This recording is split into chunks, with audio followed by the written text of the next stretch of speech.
सी times के सी संवाद कार्यक्रम में दोस्तों आज हमारे साथ हैं महाकौशल चैम्बर ऑफ कॉमर्स के मान सेवी मंत्री शंकर नागदेव जी। दोस्तों 2024 बीत गया, 2025 शुरू हो गया। बहुत से सवाल होते हैं महाकौशल क्षेत्र के विकास को लेके, जिसमें खासकर इंडस्ट्रियल डेवलपमेंट का एक मुद्दा आता है। हम शंकर नागदेव जी का पहले तो स्वागत करते हैं अपने इस चैनल पर। नए वर्ष की बहुत सारी शुभकामनाएं, और जानना चाहते हैं कि महाकौशल का जिस तरीके से विकास की बात करते हैं, जो तड़प है यहाँ के लोगों की, आखिर वो पूरी क्यों नहीं हो पाती। देखिए, जो महाकौशल क्षेत्र है वो उद्योग के क्षेत्र में प्रदेश के अन्य क्षेत्रों से बहुत पीछे है। उसके राजनीतिक कारण हैं बहुत। जबकि जबलपुर में मीठा पानी, खनिज, लेबर और इसके अलावा वन संपदा, एग्रीकल्चर यानी कृषि संपदा बहुत बड़ी मात्रा में उपलब्ध है, लेकिन उसके बाद भी यहाँ का औद्योगिक विकास नहीं हुआ। ये बहुत ही चिंतनीय और सोचनीय विषय है कि ऐसा हम क्यों इसमें पीछे। इसके पीछे सबसे बड़ा कारण है कि यहाँ की जो राजनीतिक शक्ति है वो दूसरे क्षेत्रों की अपेक्षा कमज़ोर है। राजनीतिक इच्छा शक्ति, हाँ, राजनीतिक इच्छा शक्ति यही बोल रहा हूँ मैं। वो दूसरे क्षेत्रों के मनस्पत बहुत कमज़ोर है। आज मालवा है, आज मध्य भारत है, उसने भी महाकौशल से बहुत ज़्यादा तरक्की कर ली। एक समय था कि जब जबलपुर जो है प्रदेश की राजधानी के और अग्रसर हो रहा था, लेकिन किसी राजनीतिक कारणों से नहीं बन पाई ये राजधानी, और एक हाई कोर्ट दे के हमें लेकिन उसके बाद भी जो है यहाँ औद्योगिक विकास नहीं हो पाया। औद्योगिक विकास तब के दो चक्के होते हैं, एक तो सरकार और उसकी योजनाएं, और दूसरा खुद व्यक्ति, उसकी उद्यमता। लेकिन हमारे यहाँ के लोगों में एक कमी ये भी है, मैं बोलूँगा, सिर्फ सरकार की तरफ दोष नहीं दूंगा, कि लोगों में उद्यमता नहीं है। लोग रिस्क नहीं लेना चाहते हैं जैसे दूसरे क्षेत्रों में। आज कोई भी उद्योग लगाने के लिए पहले तो कम इन्वेस्टमेंट थी, आज करोड़ों में इन्वेस्टमेंट है। तो आदमी रिस्क नहीं लेना चाहता है। उद्योग अगर एक बार कोई आदमी लगाता है तो तरक्की करता है। उद्योग के फेल होने के चांस 10% होते हैं, 90% चांस उसके पास।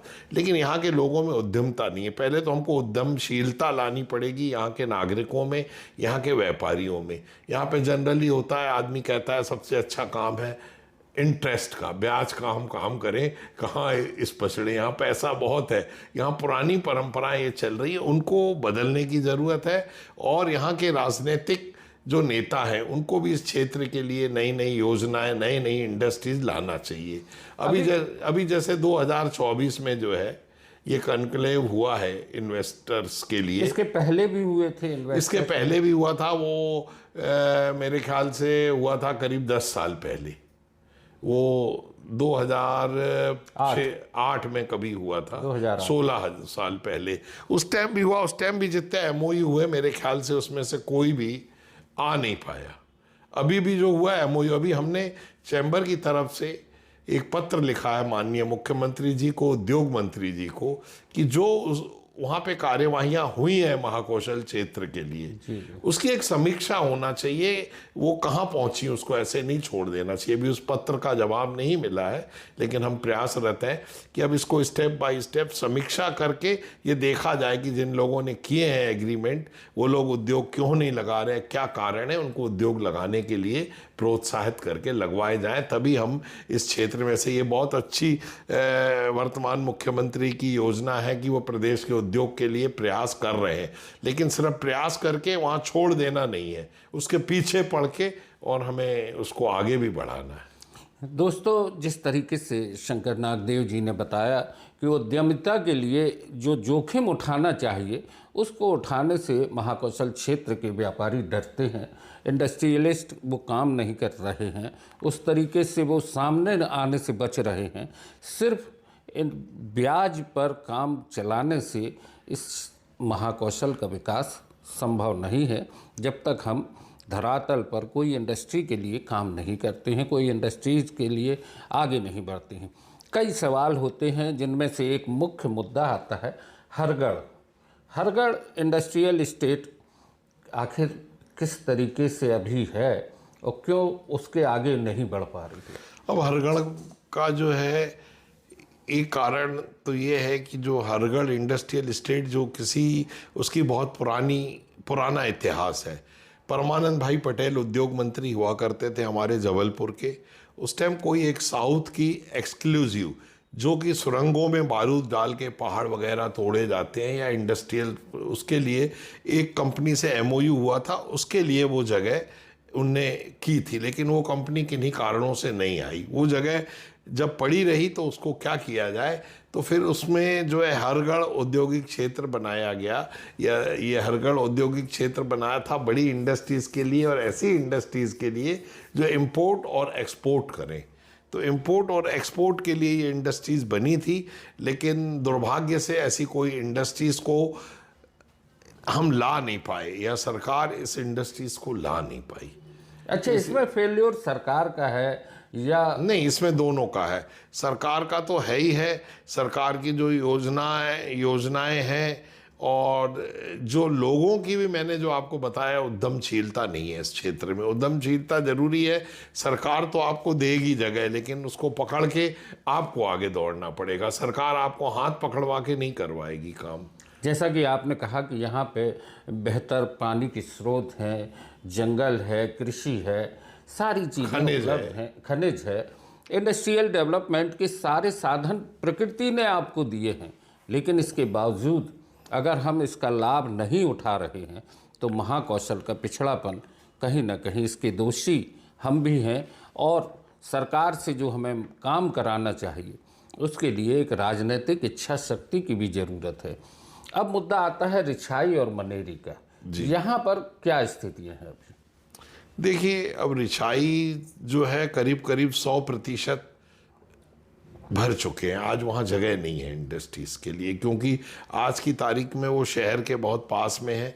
लेकिन वहाँ पर कुछ एक समस्या थी ओवर ब्रिज की। वो ओवर ब्रिज बन गया, घंटों लोगों को खड़े रहना पड़ता था रेलवे के लिए।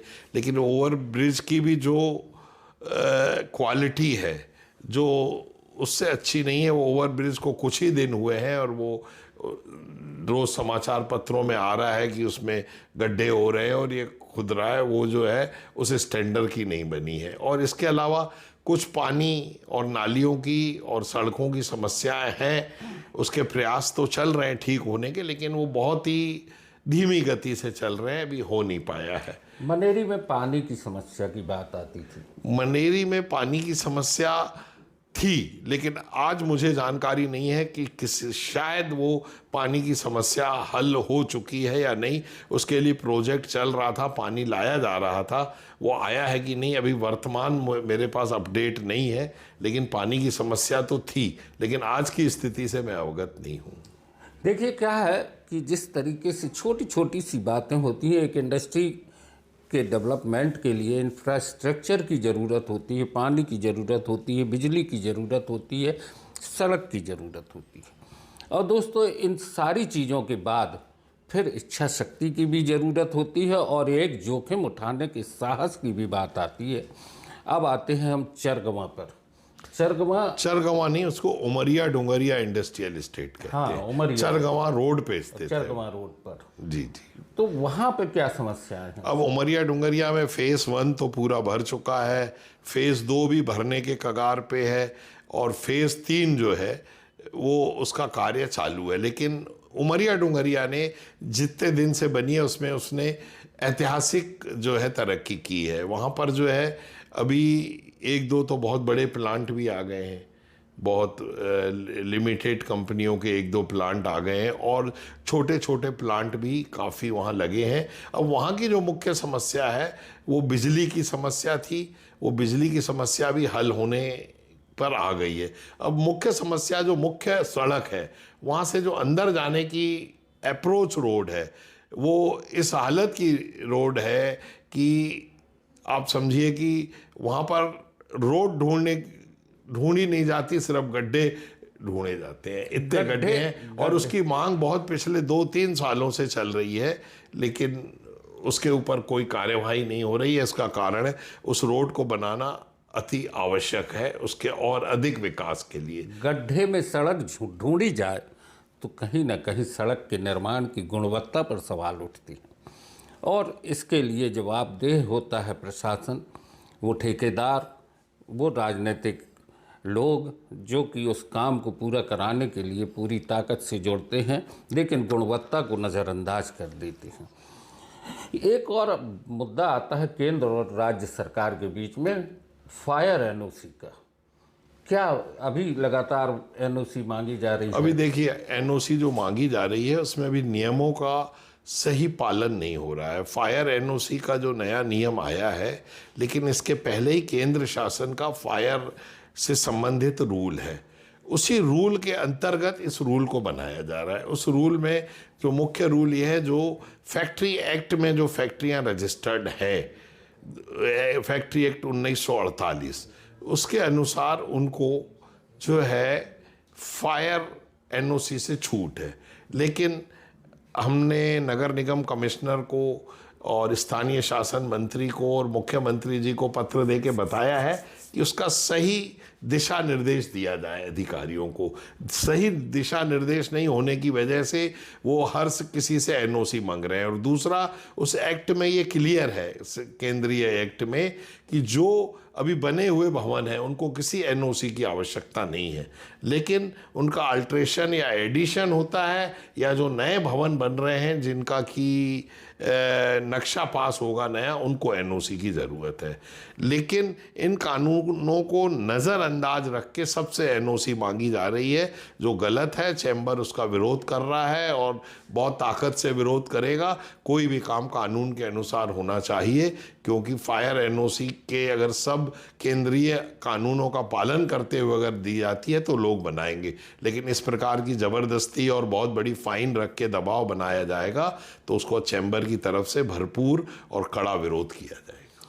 तो दोस्तों, इस तरीके से अगर देखा जाए तो राज्य सरकार ने एक कानून बना दिया फायर एनओसी का, और केंद्र सरकार का 1948 का जो कानून है उसमें जो प्रावधान है वो कहीं ना कहीं उनमें मतभेद है, अंतर है।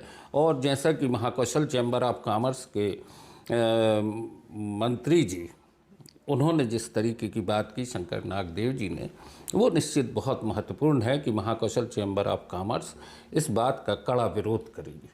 अब एक बहुत महत्वपूर्ण चीज़ है, बड़े औद्योगिक घराने यहाँ महाकौशल क्षेत्र में आने से बचते हैं। फ्लाइट कनेक्टिविटी और ट्रेन कनेक्टिविटी एक बड़ा मुद्दा आता है। अब ट्रेन कनेक्टिविटी जो है वो तो जो पहले स्थिति थी वो नहीं है, अभी ठीक है, लेकिन फ्लाइट कनेक्टिविटी कम होना इसका बहुत बड़ा कारण है। कई उद्योगपति ऐसे थे जो बीच में आ रहे थे, बॉम्बे की 2 फ्लाइट रोज थी जबलपुर से, लेकिन एक स्थिति ऐसी बने कि बॉम्बे की फ्लाइट ही ख़त्म हो गई। मनेरी में हमको ऐसे 3-4 उद्योगपति मिले जिनने बहुत ज़मीन अलॉट करा ली थी, लेकिन बॉम्बे की फ़्लाइट बंद होने से उनने प्रोजेक्ट लगाने से पीछे हट गए, क्योंकि फ्लाइट की आज के युग में कनेक्टिविटी, जब हमारे देश में हमारे प्रधानमंत्री ने बोला कि हवाई चप्पल वाला भी जो है वो विमान में घूमेगा, हवाई जहाज में घूमेगा, लेकिन हवाई चप्पल वाला कहाँ से घूमेगा? आज कंपनियों को इतनी छूट दे दी गई है कि कंपनियां जो है, किसी दिन तो ऐसा होता है कि जबलपुर से बॉम्बे का किराया 20,000 और 22,000 रुपये देना पड़ता है, तो हवाई चप्पल वाला कहाँ से घूमेगा? सरकार को इसका भी नियमन करना पड़ेगा, कंपनियों के ऊपर अंकुश लगाना पड़ेगा, अधिक से अधिक फ्लाइटें चलानी पड़ेंगी, और उसके अलावा वो वाजबी रेट में, रीजनेबल रेट में जनता को उपलब्ध हो, तभी तो हवाई चप्पल वाला हवाई जहाज की यात्रा कर पाएगा। और जो आपने पूछा, उद्योग के विकास के लिए हवाई सेवा बहुत ही ज़्यादा महत्वपूर्ण है, और हवाई सेवा में यहाँ पर आप ये समझिए करीब 500,000 करोड़ रुपए खर्च करके एक नया एयरपोर्ट बनाया गया, लेकिन उसका कोई भी उपयोग नहीं हो रहा है। उस एयरपोर्ट में जिस प्रकार का ट्रैफिक होना चाहिए, जिस प्रकार के विमान उतरना चाहिए, नहीं उतर रहे। हमारे पास बस दिल्ली के, हमारे पास एक समय था जब ये एयरपोर्ट नहीं बना था, अहमदाबाद की फ़्लाइट थी, हैदराबाद की फ़्लाइट थी, कलकत्ता की फ़्लाइट थी, बम्बई की फ़्लाइट थी, दिल्ली की फ़्लाइट थी, एक दो शहरों की और फ़्लाइट मैं भूल रहा हूँ, नहीं बचा। अभी क्या बचा है? बस दिल्ली और बॉम्बे भी शायद सप्ताह में 1-2 दिन है। तो इसके ऊपर जो है हमारे राजनीतिक लोगों को, और वो प्रयास कर भी रहे हैं, मिल भी रहे हैं, लेकिन इसके लिए एक कॉन्क्रीट, और हम लोगों ने भी एक संघर्ष समिति बना के और आंदोलन किया है। बॉम्बे की एक फ़्लाइट चलाने में हमें सफलता मिली है, उसका हिस्सा मैं भी था, और अभी भी लगे हुए हैं हमारे और साथीगण। तो इसके लिए फ़्लाइट की जो है, उद्योग के लिए जो आपका प्रश्न है, बहुत ज़्यादा आवश्यकता है। जो उद्योगपति, बड़े घराने जब, या बड़े उद्योगपति आते हैं, वो यही देखते हैं कि हम कैसे यहाँ पर पहुँच के और अपना काम करके जल्दी वापस जाएंगे। अब आता है मुद्दा 2025 का। आने वाला साल आपको क्या लग रहा है? महाकौशल के विकास के क्षेत्र में क्या संभावनाएं आपको नज़र आ रही हैं? आज हम 9 वर्ष के पहले या दूसरे दिन तो हम यही विचार करेंगे कि ये 2025 हमारे महाकौशल के लिए बहुत अच्छा हो, ऐसी परिस्थितियां बने सरकार की तरफ से, राजनीतिक लोगों की, यहाँ के उद्योगपतियों की तरफ से, कि हम उद्योग में आगे बढ़ें। क्योंकि किसी भी क्षेत्र का जो पैमाना होता है, उसकी आर्थिक स्थिति होती है। अगर हमारी आर्थिक स्थिति बहुत अच्छी होगी तो हम बहुत आगे बढ़ेंगे। आज अगर हमारी आर्थिक स्थिति का जो पैमाना होता है, वो उद्योग और व्यापार होता है। आर्थिक स्थिति उद्योग और व्यापार से बनती है।